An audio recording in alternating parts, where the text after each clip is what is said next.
Anyways, let us stand together and go to page 611. 611. We're going to sing all three verses, so there you go. I have a song that Jesus gave me.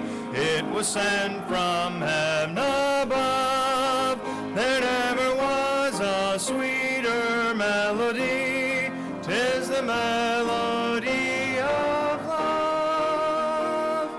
In my heart there rings a melody. There rings a melody with heaven's harmony. In my heart there rings a melody. There rings a melody of love. I love the Christ who died on Calvary, for he washed my sins away. He put within my heart a melody, and I know it's there to stay. In my heart there rings a melody. There rings a melody with heaven's harmony. In my heart there rings a melody. There rings a melody of love. 'Twill be my endless theme in glory. With the angels I will sing. 'Twill be a song with glorious harmony when the courts of heaven ring. In my heart there rings a melody. There rings a melody with heaven's harmony. In my heart there rings a melody. There rings a melody of love. You may be seated. All right, young people, you can be dismissed to your classes this morning. Galatians chapter 5, if you're staying in here for the fun that we have in this room. That's what they don't know. When they're all leaving, the fun that we have.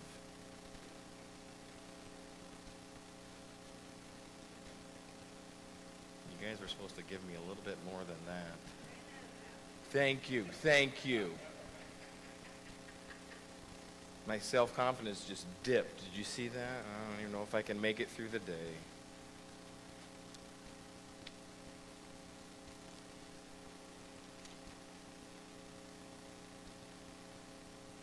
Anybody blow up anything this weekend? Yeah, a few things. Did you ever look up the stats on the people that get hurt on this weekend? They're staggering. Most of them start with, "Hey guys, watch this." Right? Yeah. Absolutely. Galatians chapter 6 is where we are. Did I say 5? If I did, you see, I was just lost in my own thoughts. Galatians chapter 6, verse number 1. Brethren, if a man be overtaken in a fault, ye which are spiritual, restore such an one in the spirit of meekness, considering thyself, lest thou also be tempted. Bear ye one another's burdens, and so fulfill the law of Christ. For if a man think himself to be something when he is nothing, he deceiveth himself. But let every man prove his own work, and then shall he have rejoicing in himself alone, and not in another. For every man shall bear his own burden. We talked about, brethren, how we are in this, and not to steal a phrase from COVID, but we are in this together, right? Do you ever just reminisce about COVID?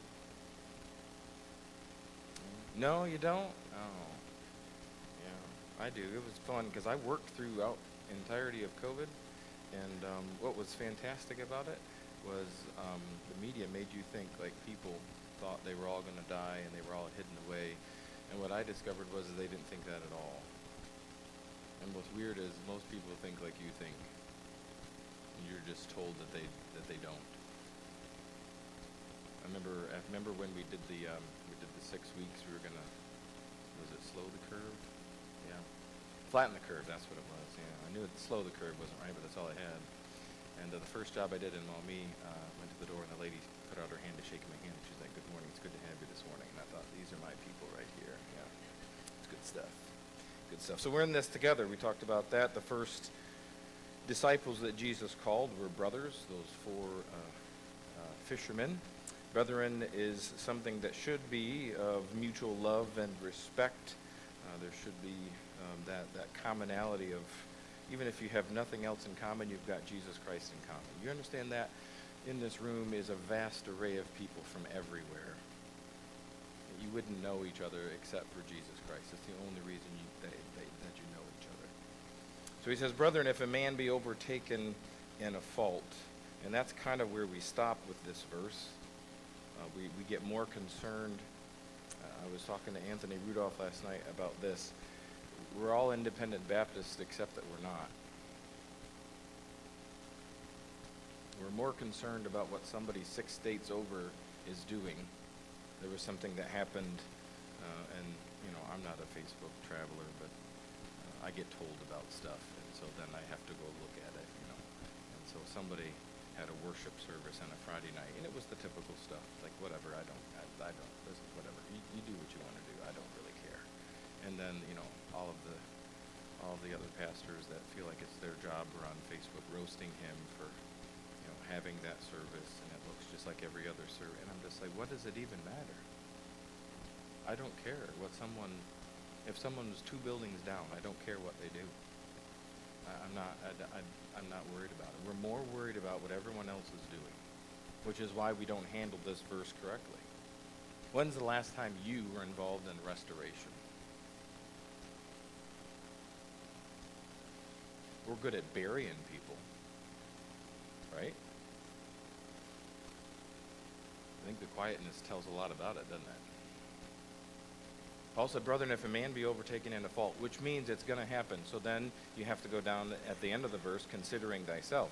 Listen, you better look at that thing hard. And you better be able to say whether, yeah, well, that could have been me. There, but by the grace of God go I. Right? So he gives us that. We talked about that last week. We're going to break this verse down a little bit. There's a lot in this verse. So he says, if a man be overtaken in a fault, then he gives just this, ye which are spiritual. So who is someone that's spiritual, right? So that breaks down a bunch of different ways. The definition is in chapter 5, right? We just looked at what a spiritual person is. A spiritual person is someone, verse 16, walk in the Spirit, and ye shall not fulfill the lust of the flesh. So you have your 2 choices, and we looked at those. We have those works of the flesh, and then you have the fruit of the what? Spirit. So if you want to be a spiritual person, you need to have the fruit of the Spirit, which means that I need to look like Christ and not myself. The more I look like myself, the more my flesh is coming to the top. Verse 18, but if ye be led of the Spirit, you're not under the law. Verse 25, if you live in the Spirit, let us also walk in the Spirit. That's a spiritual person. A spiritual person is producing those things that come from the Spirit of God. Here's how we've defined it. Luke chapter 10. Let's go there. When you think of something spiritual, here's where we go. Because in our philosophy of ministry, we are more works-focused than we are spirit-focused.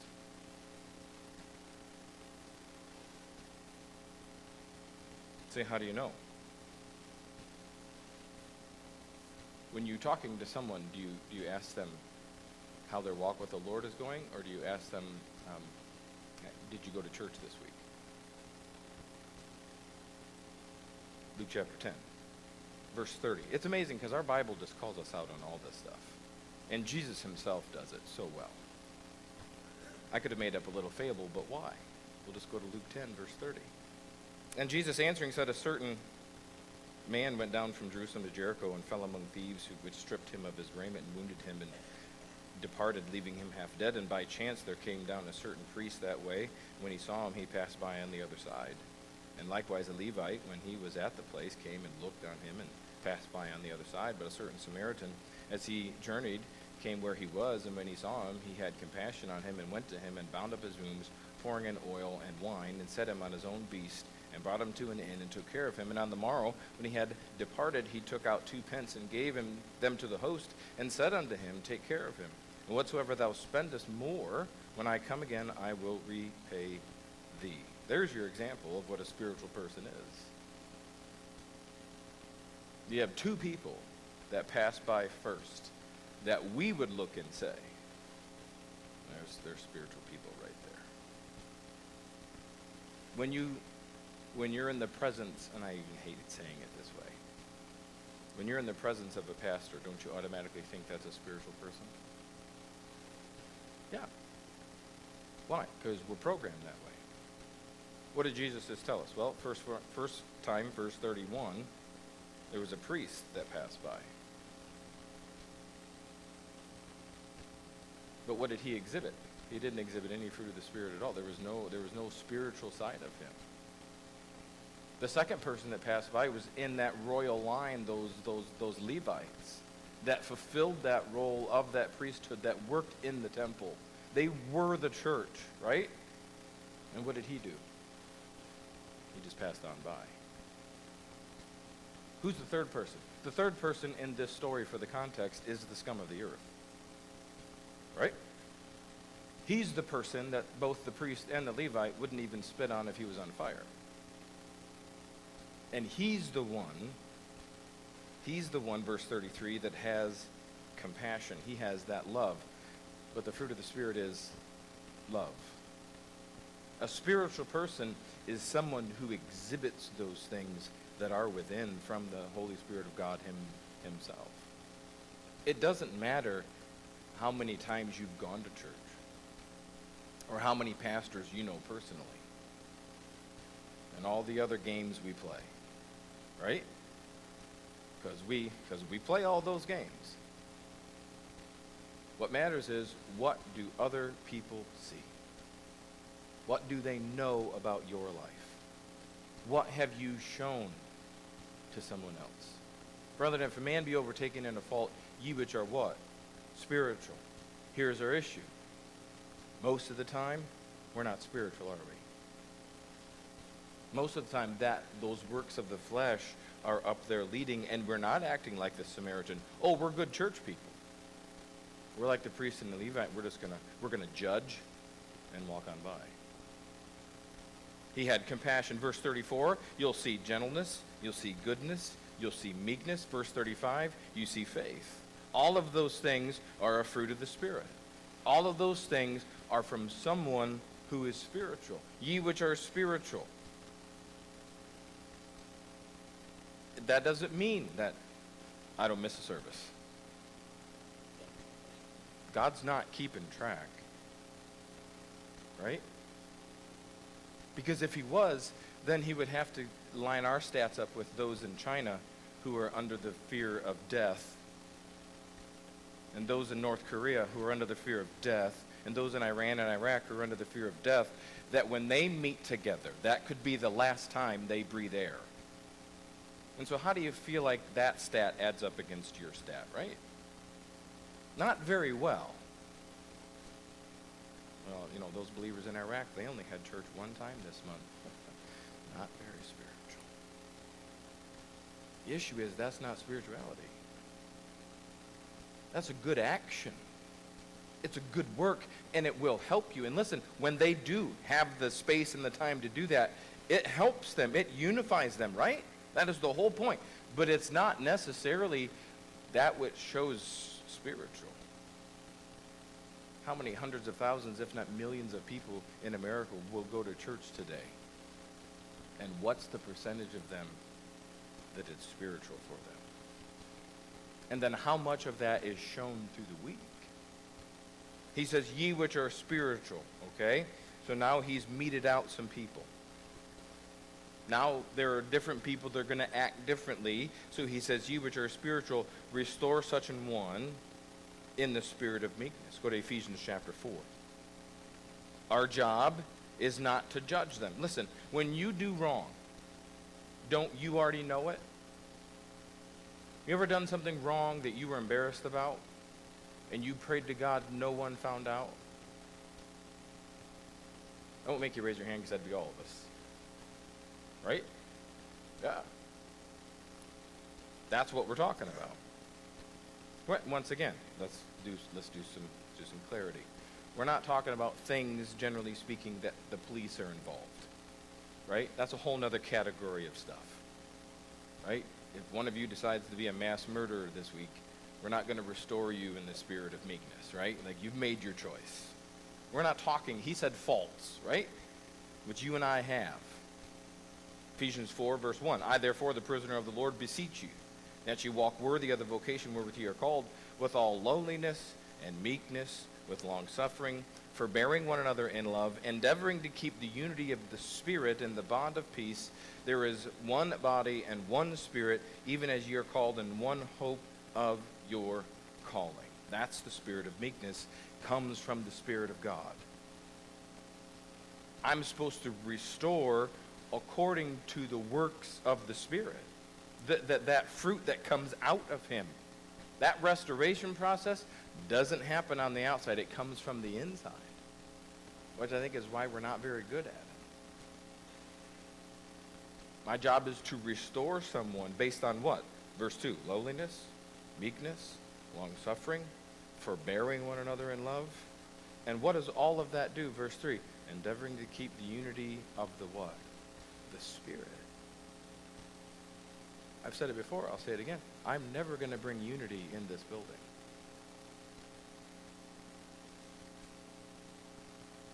Unity is not my job. You know whose job unity is? The Spirit's job. And here's how that works. I've got the Spirit, you've got the Spirit. And when those come together, there's unity.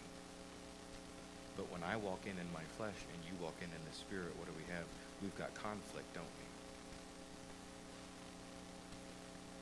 Well, I visited that church and it was just weird. You want to know why? You have the flesh and the Spirit warring against one another. You got people coming for the right motive and the right reason, and you got a bunch of other people just coming. And if there's enough of that, that will overpower what the Spirit would do within a service. Endeavoring to keep the unity of the Spirit in the bond of peace. Go to Colossians chapter 3. We won't read all of these verses. He gives us this thought in verses 1 through 16 of Colossians chapter 3. And he is giving them, verse number 1, if ye then be risen with Christ, seek those things which are above. So that should be my mindset, right? That should be the direction of which I'm looking. But he says in verse 5, mortify therefore your members which are upon the earth, fornication, uncleanness, inordinate affection, evil concupiscence, covetousness, which is idolatry. For which things' sake the wrath of God cometh on the children of disobedience. Now notice this, verse 7, in the which ye also walked sometime when ye lived in them. That connects with our verse when he says, considering thyself. He just said it in a total different way. You used to walk there. You remember the stuff that you used to walk in every day? Remember the stuff that dominated your mind and dominated your life and what you lived for? Verse 8, but now ye have put off all these, anger, wrath, malice, blasphemy, filthy communication out of your mouth. Lie not one to another, seeing that ye have put off the old man with his deeds, and have put on the new man, which is renewed in knowledge after the image of him that created him. Now notice, where there is neither Greek nor Jew, circumcision nor uncircumcision, barbarian, Scythian, bond nor free, but Christ is all and in all. Put on therefore as the elect of God, holy and beloved, bowels of mercies, kindness, humbleness of mind, meekness, long-suffering, forbearing one another, and forgiving one another. If any man have a quarrel against any, even as Christ forgave you, so also do ye. So above all these things put on charity, which is the bond of perfectness, and let the peace of God rule in your hearts, to the which also ye are called in one body, and be ye thankful. Let the word of Christ dwell in you richly in all wisdom. But I have to notice the word let. I have to put on some things. If I'm going to restore someone in that spirit of meekness, that's something that's going to thrive in this environment. right? That is something that I'm bringing. That's something that you're bringing. You bringing in the right spirit on a Sunday morning absolutely matters. You having walked with God this morning absolutely matters. So that when we come in together, there's that spirit that connects and unites us all. And if we don't, we end up just playing a game. So my job, go back to Galatians, is to restore in that spirit of meekness. Why? Considering thyself. Considering that it's only the grace of God that I didn't trip up there. It's only the grace of God that I didn't do that. It's only the grace of God that you didn't find out. Right? That is only the grace of God that not everybody knows.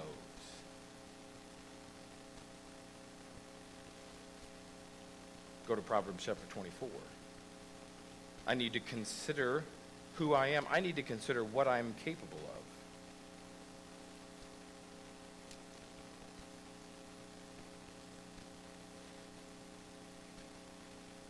I listen to several different styles of podcasts, but one of them I listen to, the guy talks to a lot of rangers and a lot of SEALs and a lot of that area of guys. And one of the guys that was in Mogadishu, one of the quotes that I took from him was, because you say, I'd never do something.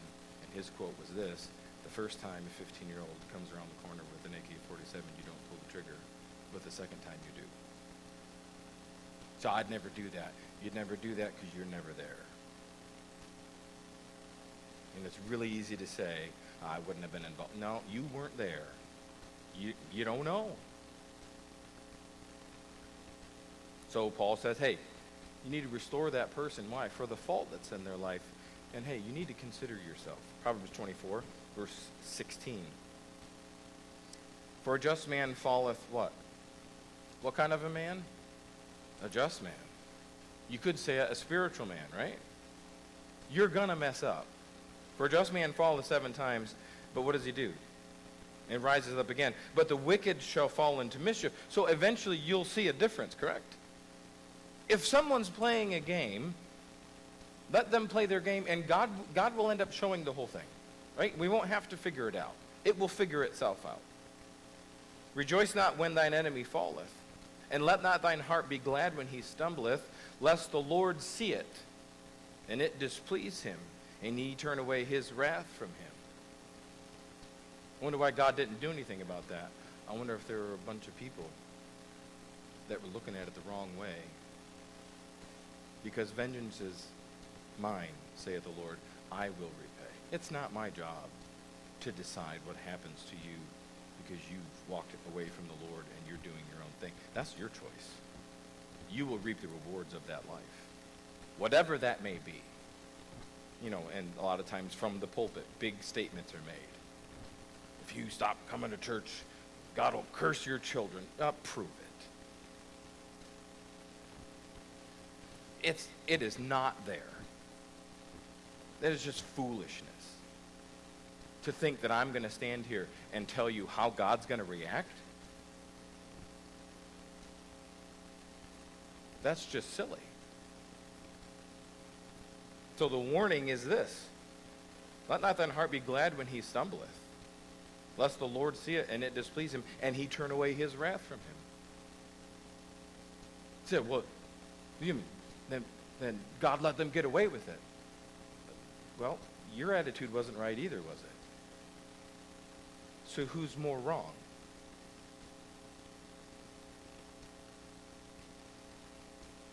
My issue is when I've got my own set of rules, right? And then I try to compare. Sorry. No, that's garbage. Be careful. Why? You need to consider yourself. It may be that nobody knows. I was talking to Anthony, as I said last night, Anthony has a very sordid past, if you don't know. Anthony ran drugs from Detroit to Lima, done jail time, and he bumped into somebody at the jail yesterday that, I won't tell you the story, but he told me a story. The guy said to him, hey, you remember on this date, blah, blah, when you came in this house and you did this? And he said, I just started dying laughing. He said, the work that God can do in your life is amazing. And here's what's good, that you don't know that. Right? Because he'll be back here to preach again, and when he does that, I don't want you to listen different. You just don't know. He said, well, what things has he done in his life? I know a bunch. I'd never tell you. Why? Because for some of us, that clouds our listening. Why? We've not considered ourselves. I'd never get into selling drugs. What neighborhood were you raised in? Right? Right? Who were your friends that you hung out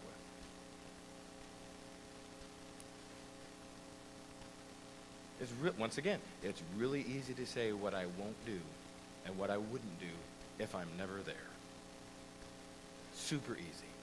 And so Paul gives the warning, hey, you better consider yourself. When you're looking at someone else and they've messed up, our first thing, well, I gotta have church discipline set up so we can do it the right way. You just hate people. Right? Someone, and I've met them, there's some guys, they're super worried about church discipline. Why are you so worried about kicking people out of something? And once again, if that needs to happen, it'll be super clear. It'll be super evident. Paul said, hey, you need to consider thyself. Why? Lest thou also be tempted. And there was one verse that came to mind. You know what verse it is. There hath no temptation taken you, but such as is common to man. You and I are no different. No different. Those temptations are common to you. They're common to me. What's the next word? I'm going to make you think hard. I'm going to go from the top. There is no temptation taken you, but such as is common to man. What's the next word? But. So this is a fact, right? That you and I are walking disasters, right? Check. But God is faithful. It is not linked to my faithfulness. It is not linked to how good I am. It is linked to the fact that he's faithful. God is faithful, who will not suffer you to be tempted above that ye are able, but will with the temptation also make a way to escape, that ye may be able to what? So here's what you know. Whatever temptations you have in your life, you can get through them, and you can bear them, and you can step over them. No, they're just too great. Nope, God's faithful. My issue is, when I'm leaning too much into the works of the flesh, it doesn't seem like that's a thing. But when I'm living in the Spirit and he has control, and those things are evident in my life, my eyes then all of a sudden go to the fact that God is faithful and he's able to help me through it. So when I'm looking at someone that's been overtaken, that spiritual side of me should be the thing that rises up. It should be the thing that comes to the top. Why? I need to consider myself lest I'm tempted. I need to consider myself unless in 2 months all of a sudden I'm in a spot I never thought I'd see myself in. Everybody knows somebody that their spouse just went. And everybody that knows them just stood back and went, what in the world just happened? This is wild. What do you do? Well, for us, we've had a bunch of conversations in our marriage of, okay, what did they do? What did they not do? What could we do better, right? Because there needs to be some things that need to be talked about. Watch out for the why. Considering yourself, lest thou also be tempted. God is faithful. Here's what I know. God is faithful. Satan is a deceiver, and he is a master deceiver. Master. Paul warns us, neither give place to the devil. You know where he works? He works in the works of the flesh. You know where he doesn't work? He does not work over here in the fruits of the Spirit. That makes him uncomfortable. He does not want to be there. God is faithful. I'm a liar, you're a liar. God is faithful. Satan's a deceiver. Brethren, if a man be overtaken in a fault, ye which are spiritual, restore such a one in the spirit of meekness, considering thyself, lest thou also be tempted. And then he gives us verse 2, bear ye one another's burdens, and so fulfill the law of Christ. It is my job. It is your job to be concerned about other people. Not to be a gossip. Not to be a busybody in other men's business, but to help someone bear a burden. But here's what has to happen. There has to be a relationship before you're helping bear burdens. And so here's what that means. That you have to get up out of your seat that you always sit in. And you're going to have to talk to somebody else and get to know someone else. Because you're never going to bear a burden for anybody else that you don't know. Oh, you'll talk about them. Because we're good at that. If I'm helping bear someone else's burden, you know what I'm doing? I'm living like Christ.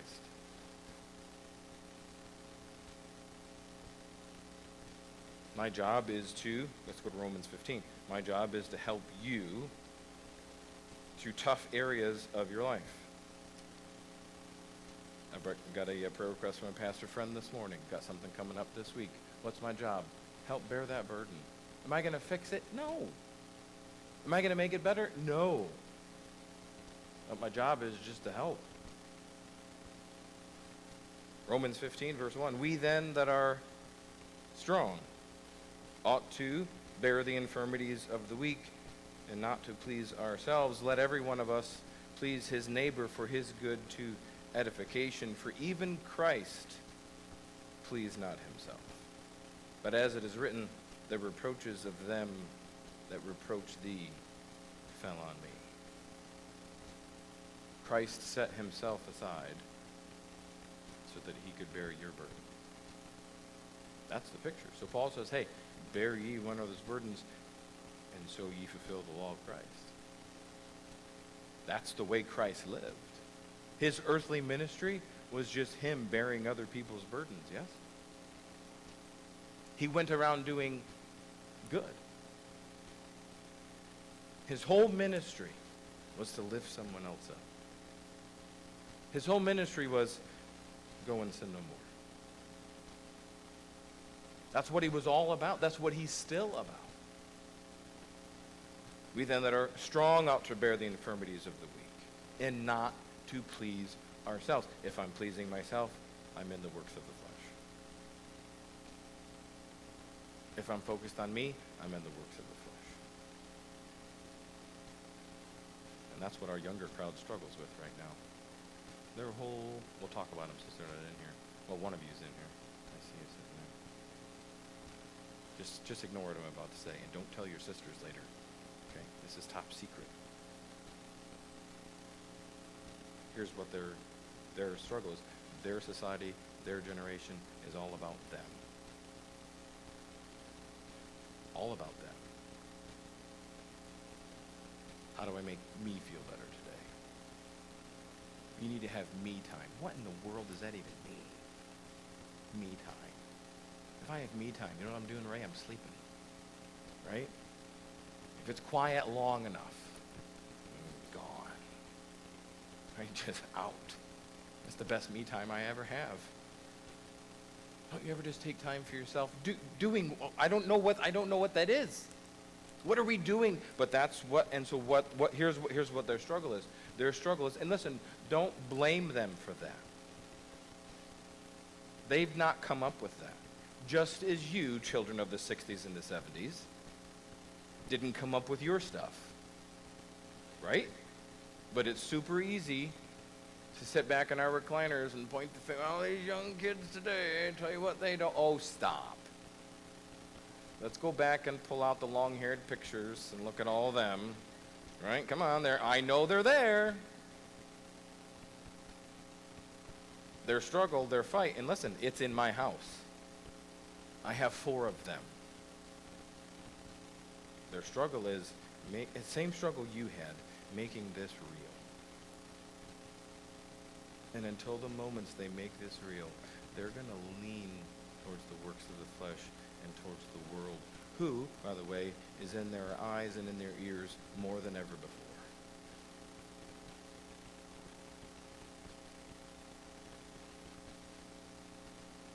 We are super, my wife is more vocal than I am, but we are super vocal about phones and all that kind of jazz. Do they have them? Yeah, they do.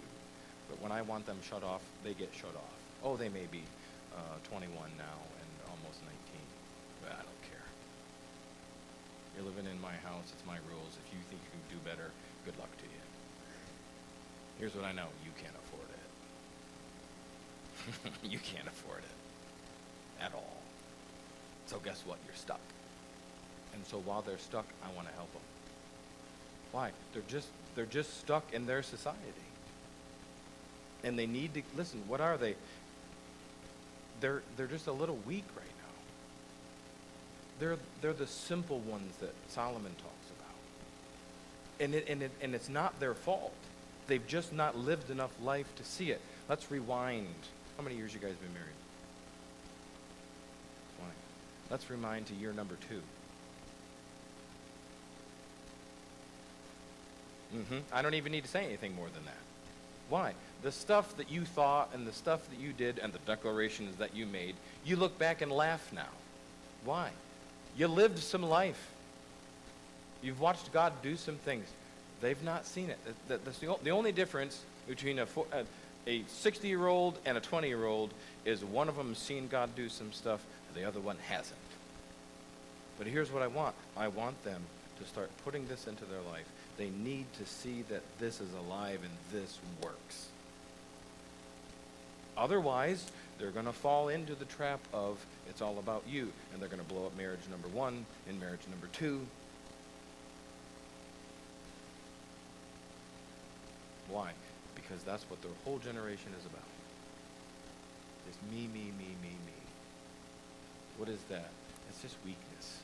It's just being simple-minded. It's not having the ability. We're going to talk about it. I'm going to be patriotic this morning in the morning service. So if that's offensive to you, I don't apologize. But and I've heard the statements. Well, if we had a world war, blah blah. Yeah, I know. But there were some people that made choices before we've got to this point, right? And even though the men of World War II and the women of World War II made great choices, I'm going to take you back all the way to the beginning this morning. Living in a world, you know what sparked it all? This is really worldly. The Last of the Mohicans kind of started me thinking about it all week long. Last week I just popped it on. I was sitting there folding towels, I think, one day. I just popped it on. I hadn't watched it in 800 years. And it's a really slow and boring movie. But the history that's in it and what you're watching and how people are living, and that's what they were willing to die for. That's what they were willing. The cabin in the middle of nowhere, right? No luxuries, no running water, no air conditioning, no car to travel in, no airplane to fly in, and they were willing to die for all of that. You know what? They weren't weak. They weren't. I talk so long, my screen went blank. I don't do that very often. Help someone else carry a burden. Help someone else do something that maybe they couldn't do in and of themselves. Let's go to Matthew 23. Let's do that one.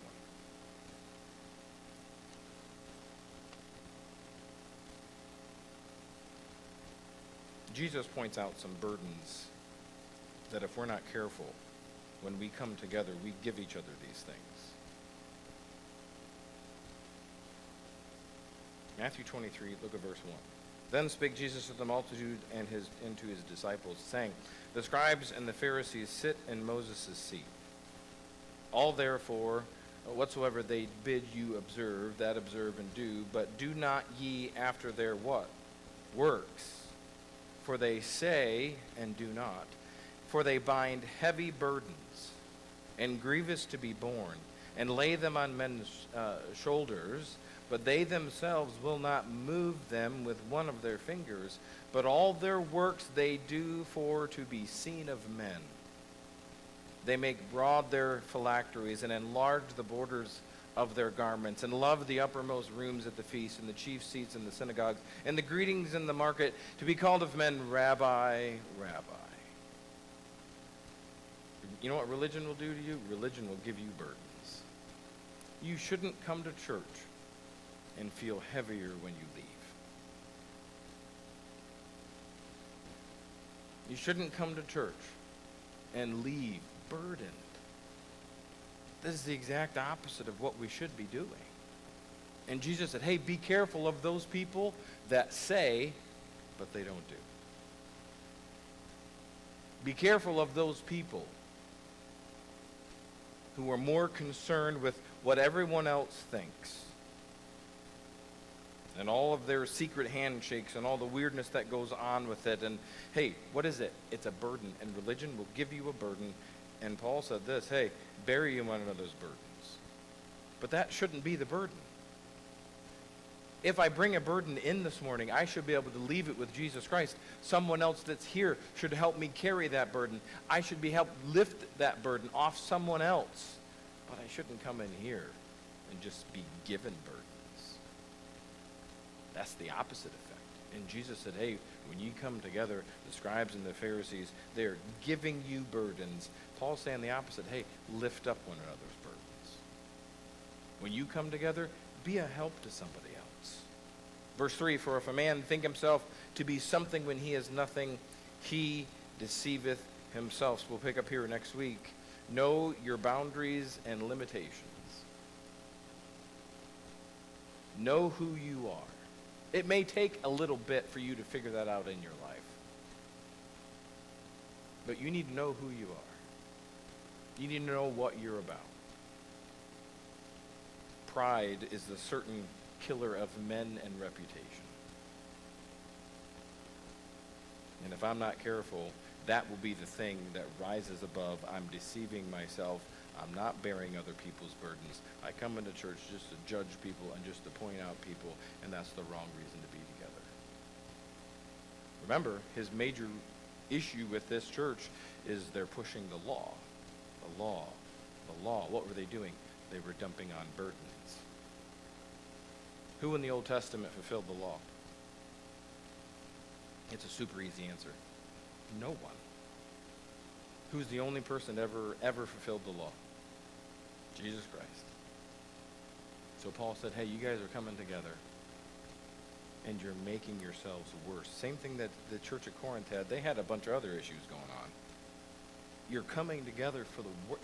You're worse now that you're together. Paul said, hey, when you come together, have love for one another. If someone's at fault, hey, restore that person. Bear one another's burdens. When you come, you should be uplifted. All right, let's take a break. Be back at 11 o'clock.